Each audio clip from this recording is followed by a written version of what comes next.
Hey, it's Jason with JamzDOTnet. Thanks for tuning in. Today it's 90 degrees, it's high humidity, I am sweating. So what better day than to install a heater that runs off of diesel in my workshop shed in my backyard.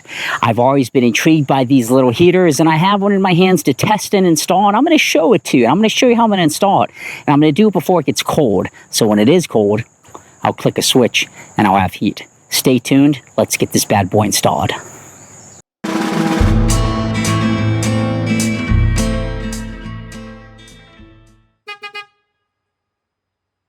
Okay, so this is my workshop at my house. When I'm not at the building, there's still projects that have to get done, and I do a lot of them in here and store a bunch of stuff. So nothing fancy. I don't use any really fancy tools, but at the end of the day, I have the tools I need for projects here at the building. I mean, at the garage, in the shed, not the building.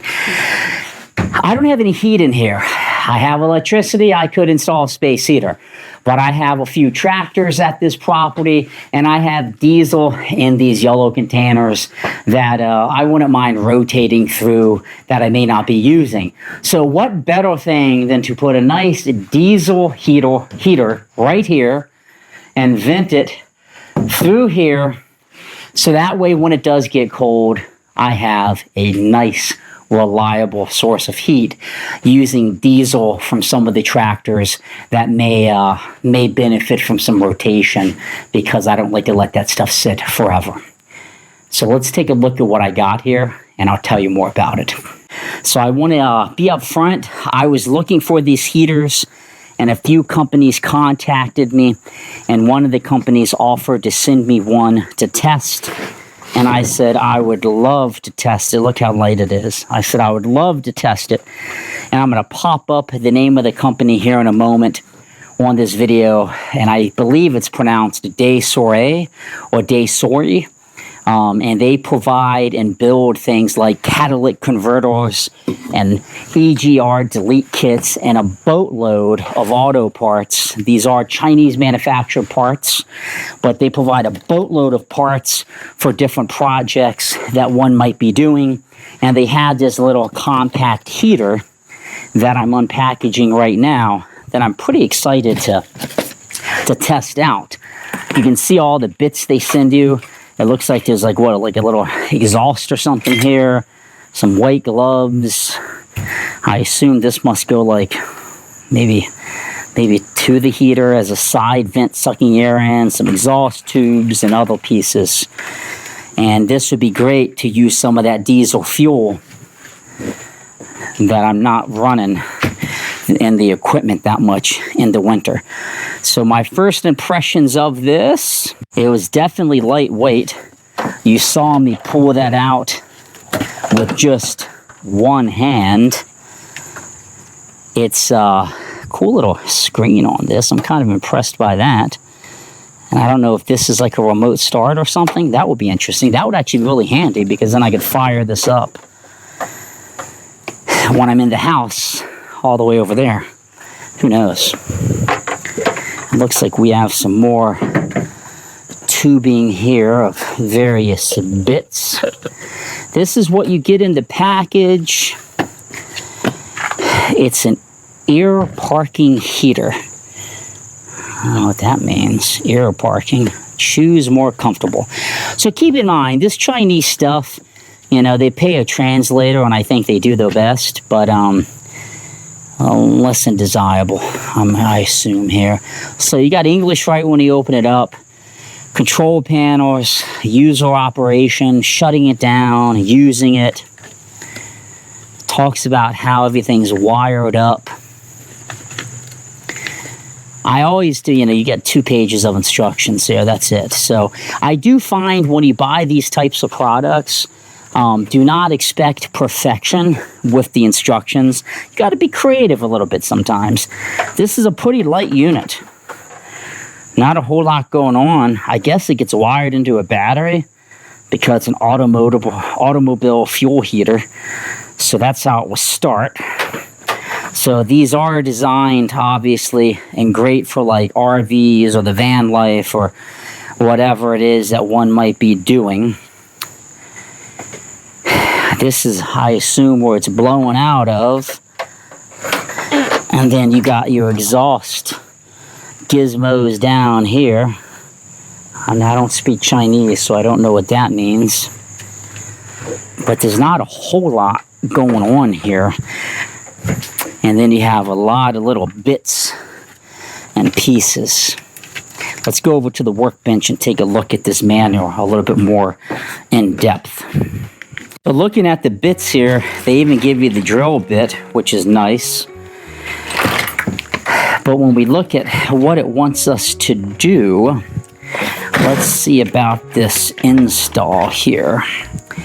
So there's a bit talking about the control panel and turning it on and off and downshifting and power the operation on, shutting it down, using it. What I want to see is how to actually install it. There's some product specifications. It talks about the heat exchanger.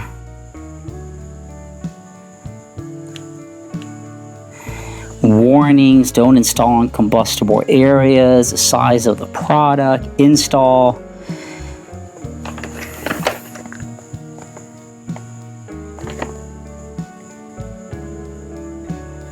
And then some to-dos if things aren't working. So I actually don't see like a step-by-step, this is how you would actually hook this device up. At least not in English. That's always frustrating to me. So if I get this installed, this video might be really helpful to people. This is a couple $100 too, this device. So it talks about there's a remote code option.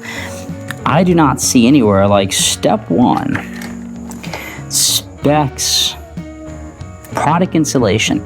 Open the cover, so it's 4 steps here, and I guess you just have to follow this a little bit of how to do it, huh? So this picture, I guess, is designed to be the install. So open the cover and remove the minimum mounting space between the ignition plug and the controller. Point A is the exhaust gas exclusion. B is the fuel import. Heaters are not allowed to be installed in a flammable place. Pay attention to exhaust gas discharge.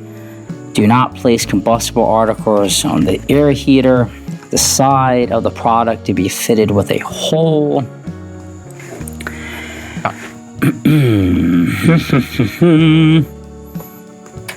And what I'll do is I usually have a battery in here, and I trickle charge it off of a solar charger. But let's take another look at this device and do some brainstorming together. These instructions aren't helping me. So sometimes when you're doing these projects, you just got to take a break. My mind wasn't completely clear when I was thinking about this earlier, so I stepped away and just thought about the components. And I mean, it's basic. An exhaust, an intake, and spark. That's really all you need. The way that I'm hooking this up in a shed, getting my 12-volt power source is going to be from a battery. So initially I was going to mount the heater on the table, and I said, it's just taking up bench space. I don't want to do that. So I'm going to put on these 2 cinder blocks down here. And you notice that I have them spaced because I need to have room for the inlets to exit. In a vehicle, you have to take that into account, and in many cases, you might be going through the floor to actually vent these. So when you think about the machine, I'm going to flip it over again, and we're going to be a little bit more prescriptive in what I say. This is where the heat is going to blow out of. This is where you can duck it. You could put this on it, you can stretch it out, and you can use this little gizmo to control the airflow, where it's going to get twisted to kind of angle it. This thing moves, right? It spins, so you can kind of spin it for how you want it to go. So some people, though, they're actually going to be ducking this into, it just snaps in and then it spins, into like a bigger vent or something, and where the heater isn't exactly where they want the heat coming from. For me, I'm going to basically just have that pipe going like this, And I don't even really, frankly, need to use this. I just want the heat to be blown out right there and coming up. So that is what you will use this for. You could duct this into something else. You could split this and have it blow multiple directions if you got like a T or something. You can get really creative with how you do that. Easy enough. This is the air intake. The air intake is going to be on the bottom of this machine. The instructions aren't that great, but I did my best to understand it. This is the exhaust. I will be using the metal pipe here with the twist clamps to put it on and run this out through this hole like so, and ultimately outside. I'll show you how I'm going to bend that on here in a moment. And then the air intake is going to basically hook on like that. It will be a clamp, and I'll probably have it coming out, probably not the front, but I'll probably just hook it up so it will be like that coming out. And then all you have to do is, on the exhaust, I am going to use this muffler, I guess we could call it. And with the muffler, you could then extend it outside. So I am going to take advantage of hooking it up like that. This is supposedly like a silencer, which we'll see how that works. This will be in the building. This will be the only part going outside. I'm going to try to minimize stuff to moisture and having it go outside. They give you a bracket clamp. This is probably just to secure it a little bit more, secure an exhaust. And they give you all of the clamps under the sun that you will probably ultimately need. So this actually is a lot easier when you kind of think about it. The instructions I'm going to just kindly put to the side. But they do talk about this oil filter. And what they're basically saying is you could add an inline filter if you take this case off. And that would give you the ability to filter gas before it goes into the pump. So this is a holding tank, then it goes into a pump, and then it goes into the machine. Let's take this panel off. Some of the other models, it's easier to get off. This has 1, 2, 3, 4, 5, 10, maybe 11, 10, 12 screws. So I'm going to unscrew it, and I'm going to show you the inside. Okay, so I'm getting the 12th screw undone. So I think the ones with the clamps are probably a little bit friendlier to use. But the screws, they are very, very, very small. So they're not that big. There's 12 of them. And then the top lifts off, and you get access. Obviously, undo the gas cap, the diesel cap up there, and you get access to the inside of the machine. Your fuel tank right here. Let me get you a little bit closer. I guess that was a better view, sitting up a little higher, huh? So you got your fuel tank. Nothing major, it just sits. You have a fuel line right here hooked to it. From the fuel line, you have the pump, and the pump is pumping some of that diesel right here into the machine right here. So then it pumps the fuel up through the side. Some people are adding fuel filters. You could basically break this line and add one if you wanted to. I'm not. I know what I'm putting in this. And then you have your little electronic gizmo here, and those wires are just basically controlling probably the speed and timer, and of course the remote control. So that's the inside of the unit. I mean, these things are incredibly basic. You're getting your electric charge from here, this is a 12-volt system. So this is a really good machine for an automobile heater install. And it's compact, and it's easy to, really looks pretty easy when it's all said and done. So putting the cover back on is, easy peasy. I wanted to just check this out. But there's nothing in here. It comes all assembled and ready to go. I mean, you have your blower motor that, fires and all of that. You have the fuel pump, and then you have the fuel tank, and then it draws electric from this. Again, some people are installing a filter, and, I guess that would be up to you. I've seen some installs where people are putting this like not actually in the vehicle, but, you know, in a storage area or a camper. I mean, I'm going to be honest, I wouldn't trust this device to be exposed to the weather at all, especially with electronic components. So wherever you put it, I would definitely suggest making sure that it is in a nice weather secure moisture area, moisture free area. And another question people have talked about on these, when you're running them, can you smell the diesel fuel? Now, in my application, I can smell diesel right now because I have 20 gallons under this table, and I started up a 1978 Cushman golf cart blowing fumes in here. So in the winter, I intend to keep the door open. But that's what the inside looks like. I'm going to get this assembled. We're going to hook up the lines, use the clamps. We're going to drill a slight hole through the side of the shed here to vent it. And then we're going to fire it up, see how she does. I want to make a big correction here.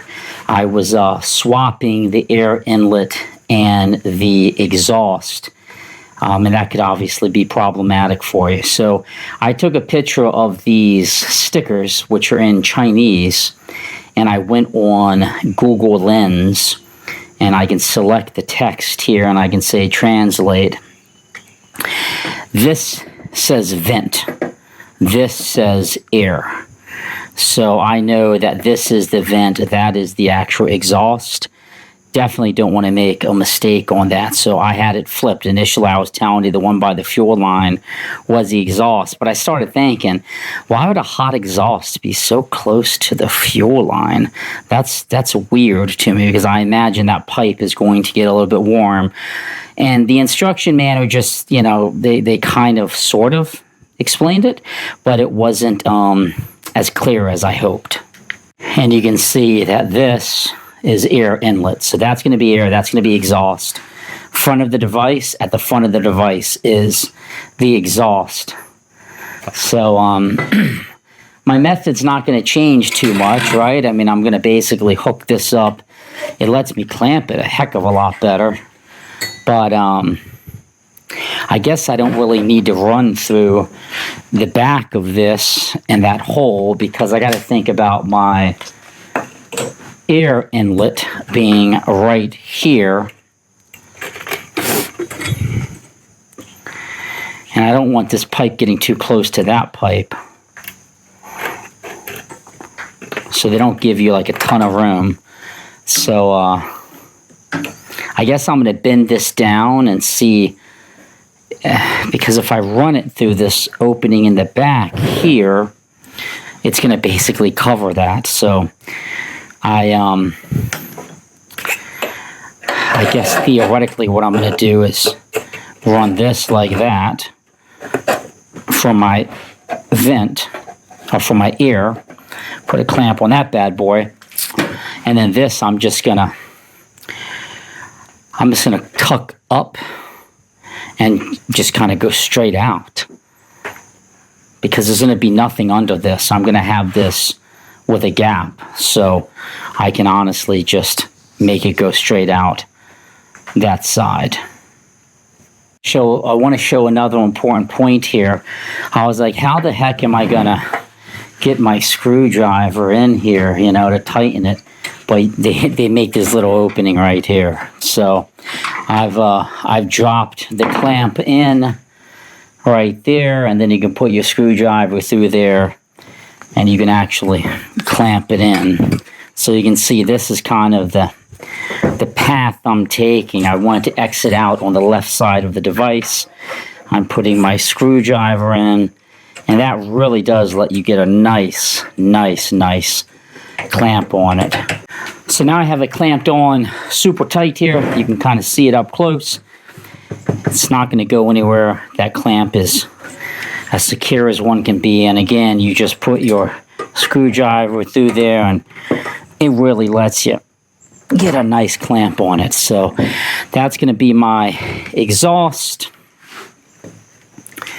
and when it's sitting, I'm going to have it, you know, straddling these boxes, so it will be wide open to cinder blocks to go out.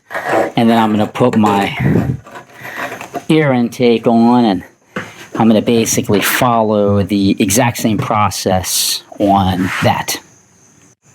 Okay, so let's look at what I have here. I have the air intake hooked up here, feeding it out. It will suck air in. It has a little mesh filter, which should keep any rodents and such out of it. I have this exhaust nicely secured, a slight bend, and then it will go straight out. I have it to this little, I guess, muffler. One of the metal ties they gave me just didn't seem to tighten as much as I'd liked, and I was concerned if it got hit. So I just put another bigger one over it until I get a new one, and I'll replace it with the proper size. It just seemed like it was not clasping. It would click if it got too tight. Now we'll good and secure. And then this pipe's going to go out the wall.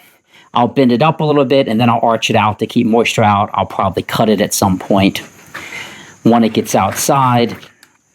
And to get it outside, I'm gonna go ahead and use the bit they gave, right? There's no reason not to. Put these zip ties over here for a second. Some more clamps for the various venting that you will need. That's important. That's going to be my battery. And then they give you the various screws and such that you can secure it to. So once this is on the wall, I will secure it. But then you have the bit, which presumably is the proper size to drill through and get it out. So let me go get my screw gun, and I'm going to go ahead and screw a hole pretty much right about here. Sit, and it will just vent up and out a little bit. All right, so I got the bit. This is just a small wall in the shed. I know exactly what's on the other side.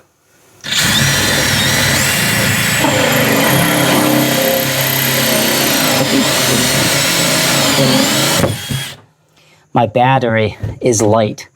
That's why it looked like it was struggling. But you can see the hole. So you never want to, it's interesting. This bit has a spring on it, so it shoots the wood out. I've never had one like that. Is that a new thing? Most of mine, I got to take a screwdriver on the side and pop it out. So then I can put this down here, and I can run it right through. Okay, so I ran the main exhaust outside. I have disconnected the muffler part just because I've mounted the big pipe outside. I want to hook these wires up, and then I'll place it again, and I'll reattach that.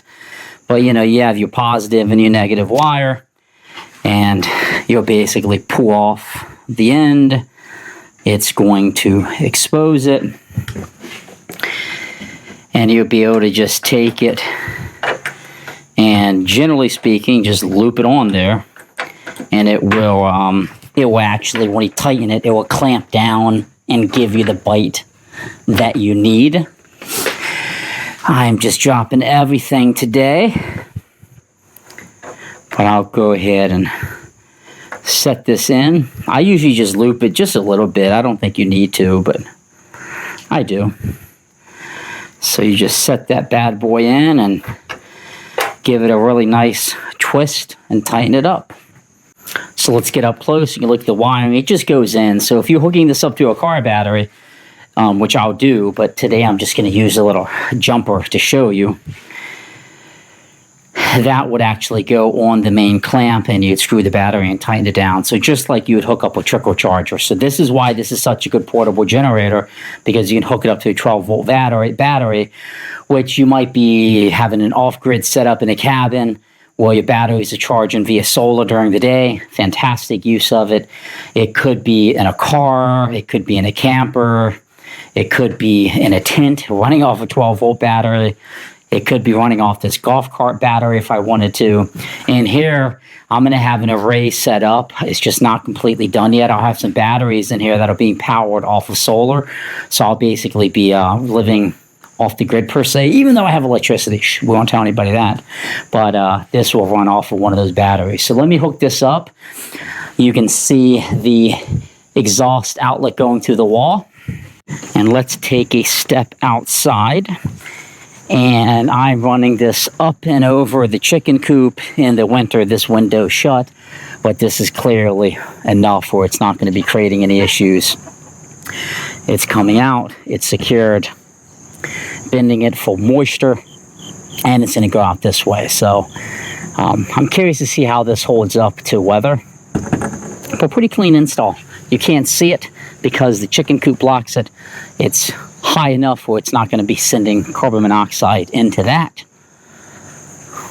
And I'm blowing it away with no windows or anything while get any backdraft. I could have maybe vented it through the floor like you do in a camper and ran it out, but I sure as heck don't want to be crawling under this shed. And I feel like this is going to be less chance of rodents or anything wanting to try to get into that pipe. Let me get this hooked up and we can begin to do the fun part. Get diesel loaded up and get it started up. Okay, I just used a little funnel. I put the funnel on the top, filled it with diesel. You have a little sight on this side here, if you can see.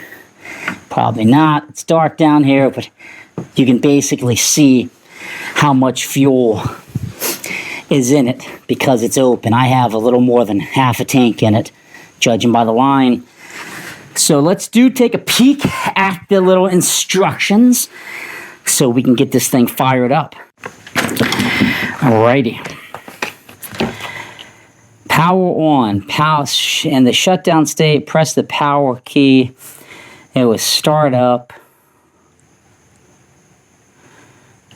So it looks like you can set it to a temperature and it will cut on automatically. There's 6 gears in manual mode. H6 is maximum. Automatic mode. Set timer. Remote control. So they're not telling you a whole lot here. But let me get this thing some power. Okay. Be safe whenever you do things. Have a carbon monoxide detector. Maybe even have a fire extinguisher nearby. I got one right behind me. I have the golf cart 12-volt battery with jumper cables hitting this, so I'm getting my 12-volt charge. I'm only doing that simply because I don't have my battery array set up in here yet, and I want to show you how this works. It's saying that it has 13 volts.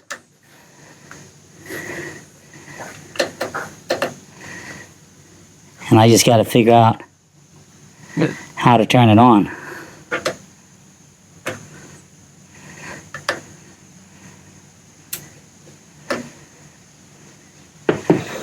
There it goes. I was afraid that was going to happen.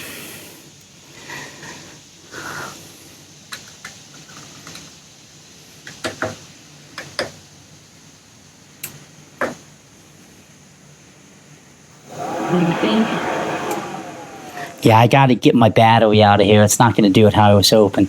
I got to get my battery lifted up, so hang on a second. Okay, so I have it on. It has a pungent odor, as it said it would. And basically, just press and hold the power button, and these up and down arrows control the fan speed. It's running. I can definitely tell. So let's let this run just for a tad. And I'm going to take off this mic I'm wearing so you can hear it, because the mic I'm wearing might be killing some of the sound a little bit. I love this heater already. This is amazing. Now granted, it is a hot day in Maryland today. I'm doing this in advance of the winter, and Hurricane Debbie's coming through, so it's raining. But I've only had this thing running 2 minutes, and that was for me to go get a gauge. So check this temperature out. This is insane. 100 and yikes, 80. I mean, it's going up to 200 degrees. What? I mean, it will burn your darn hand. I have this thing on like low. So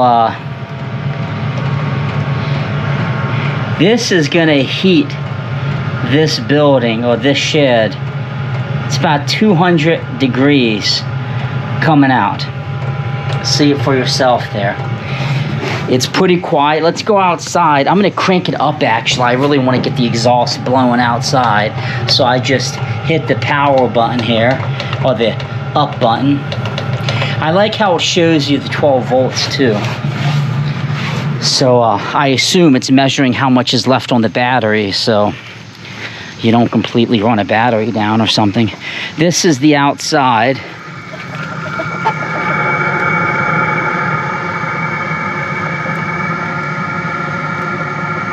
It's temperature measuring at 172, so it's pretty dang hot out here coming out too. The exhaust is always hot.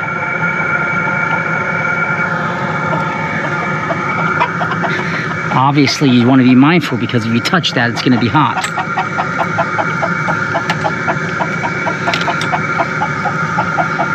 We're talking 100 and yeah, so you know, I'm gonna have to think about making sure this wood, I mean it's wood, it should be okay, but if anything I might put some metal flashing on this if it seems like this wood is getting a little wackadoodle to me. That is on high. That bad boy. I love this heater. I did not expect it to be anywhere this warm. I mean, it's basically a sauna in here right now.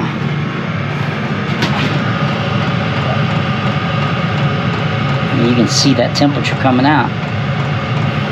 It will melt you. This thing will melt you.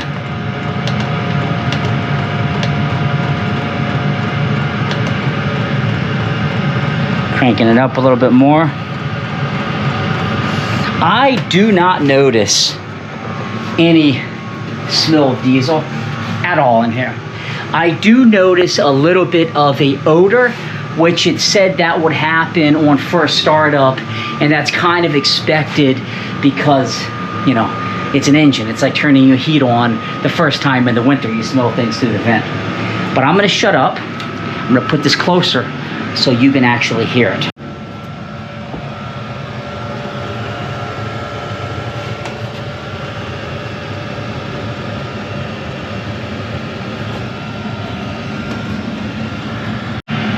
Now, it is critical that you make sure nothing is around this thing that can melt, because these pipes are gonna be hot. It's actually not as hot as I thought it would be.